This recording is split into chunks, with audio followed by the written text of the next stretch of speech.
જોઈ લઈએ દેશ અને દુનિયાના તાજા મોટા સમાચાર. એ પહેલા ચેનલમાં નવા હોય તો ચેનલને સબસ્ક્રાઇબ કરવા વિનંતી. ગુજરાતમાં 3 દિવસ છૂટાછવાયા સ્થળોએ ભારે વરસાદની આગાહી. અનેક જિલ્લાઓમાં યલો એલર્ટ પણ આપવામાં આવ્યું. કળયુગે વટાવી હદ. હરિયાણામાં પિતા પુત્રીના સંબંધોને કલંકિત કરતી ઘટના આવી સામે. માતા ઝઘડો કરી ઘર છોડી ગઈ તો પિતાએ પોતાની દીકરીને જ પીંખી નાખી. 30,000થી વધુ લોકો બન્યા ઓનલાઈન રોકાણ કૌભાંડનો શિકાર. 6 મહિનામાં માત્ર 1500 કરોડનું થયું ફ્રોડ. રાજકોટમાં સંતાને માનસિક બીમાર પિતાને ઝાડ સાથે બાંધીને મારતા થયું મોત. કુવાડવા રોડ પોલીસ સ્ટેશનમાં થઈ ફરિયાદ દાખલ. આગ્રામાં પૂરપાટ દોડતી કાર્યકરની બહાર બેસેલા લોકોને ફંગોળ્યા. 5ના મોત થયા, 2 ઇજાગ્રસ્ત. જોઈ લઈએ મિત્રો આજના સોના ચાંદીના ભાવ. તો 24 કેરેટ 10 ગ્રામ સોનાની કિંમત 1,25,770 રૂપિયા, જ્યારે ચાંદીની 1 કિલોની કિંમત 1,55,000 રૂપિયા રહી, જે કાલના ભાવમાં સ્થિરતા જોવા મળી. ગીરમાં નહીં પણ પોરબંદરમાં સાવજોનો વસવાટ. બરાડા ડુંગર પાસે એક સાથે 11 સિંહ જોવા મળ્યા. દુનિયાભરમાં ઓઇલની કિંમત વધશે અને ગંભીર પરિણામ ભોગવવા પડશે. ટ્રમ્પના પ્રતિબંધ પર રશિયાના રાષ્ટ્રપતિ પુતિનનો વળતો જવાબ. કાળી 14ની રાતે ઇલેક્ટ્રોનિક શોરૂમમાં થયેલી ચોરીનો ભેદ ઉકેલાયો. નાગપુરથી આશિષ દેર ભાતર નામના આરોપીની ધરપકડ કરાઈ. 18.90 લાખની રકમ રિકવર કરાઈને પાછી સોંપાઈ. 4 વોટ ક્યાંથી આવ્યા? જમ્મુ કાશ્મીર રાજ્યસભાની ચૂંટણીમાં ભાજપ સામે લાગ્યો હોર્સ ટ્રેડિંગનો મોટો આરોપ. ઊંઝા અને મહેસાણામાં પવન સાથે ધોધમાર વરસાદ. દરિયામાં કરંટથી મોજા ઉછળ્યા. 3 નંબરનું સિગ્નલ લગાવાયું. આજથી 3 દિવસ માટે રાજ્યમાં ભારે વરસાદની આગાહી પણ આપવામાં આવી. ડોનાલ્ડ ટ્રમ્પના આદેશથી અમેરિકાએ વેનેઝુએલાને ટાર્ગેટ કરી કેરેબિયન સમુદ્રમાં એરક્રાફ્ટ કેરિયર મોકલાવ્યું. લોકરને કંઈ થયું તો 100 ગણું વળતર ચૂકવવું પડશે. સાયબર ફ્રોડમાં પણ જવાબદારી બેંકની રહેશે. નિયમોમાં મોટા પાયે ફેરબદલીની તૈયારીઓમાં આરબીઆઈ. થાઈલેન્ડના રાજમાતા સિરિકિતનું 93 વર્ષની વયે થયું નિધન. ગરીબોના મસીહાથી લઈને રાજકીય વિવાદો સુધીની સફર તય કરી હતી.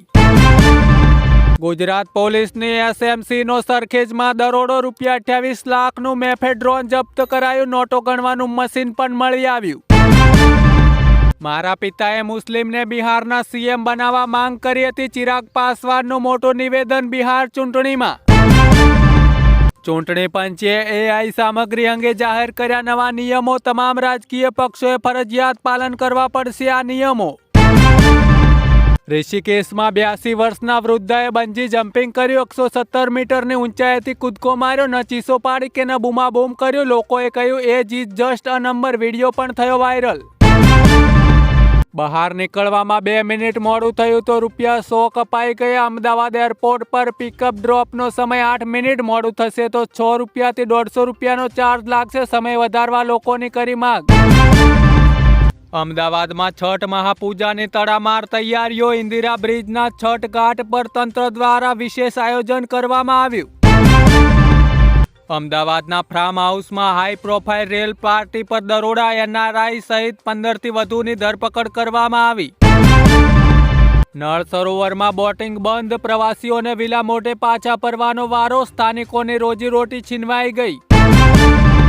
ઘરમાં કંકાસના કારણે પત્નીની હત્યા કર્યા બાદ ફરાર થઈ ગયેલા પતિને રાજસ્થાનમાંથી ધરપકડ કરવામાં આવી. સિંગાપોરની એક જાણીતી હોસ્પિટલમાં સ્ટાફ નર્સ તરીકે કામ કરતા એક ભારતીય નાગરિકને છેડતીના ગંભીર આરોપમાં દોષિત કબૂલ કર્યા બાદ સજા ફટકારવામાં આવી.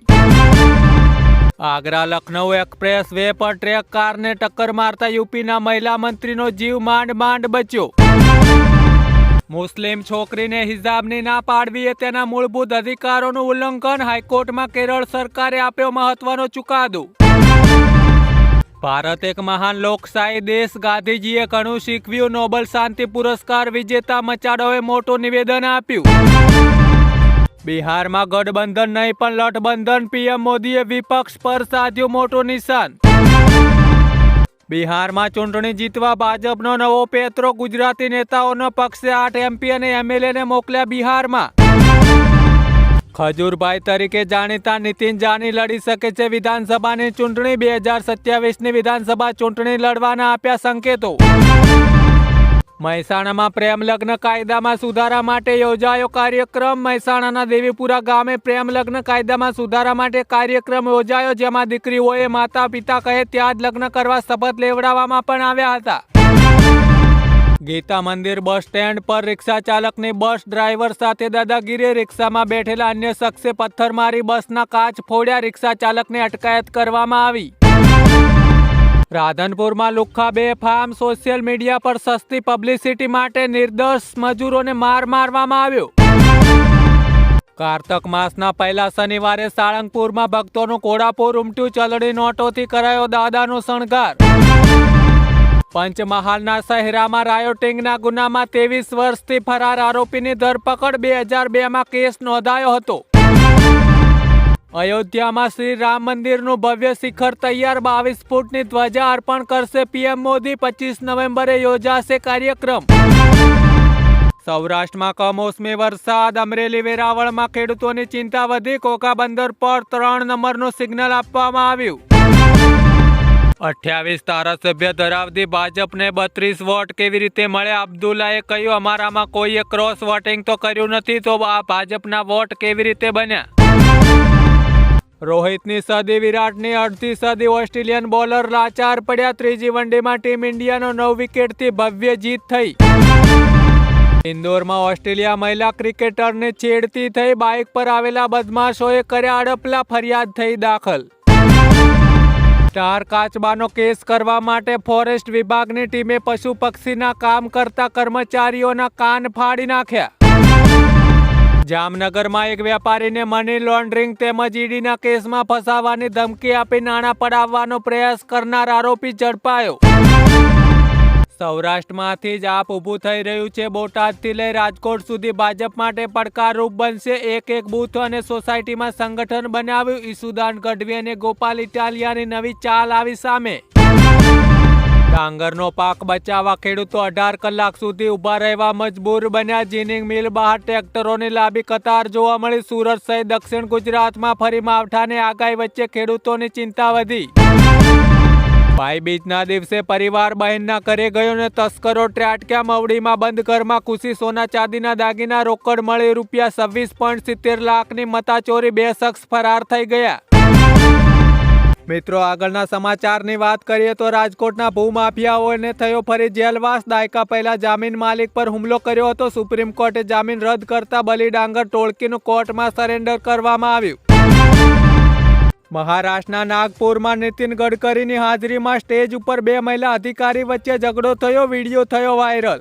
મિત્રો, આવા રોજ દેશ અને દુનિયાના તાજા સમાચાર જોવા માટે અમારી પીસી ન્યૂઝ ફટાફટ ચેનલને સબસ્ક્રાઇબ કરવા વિનંતી.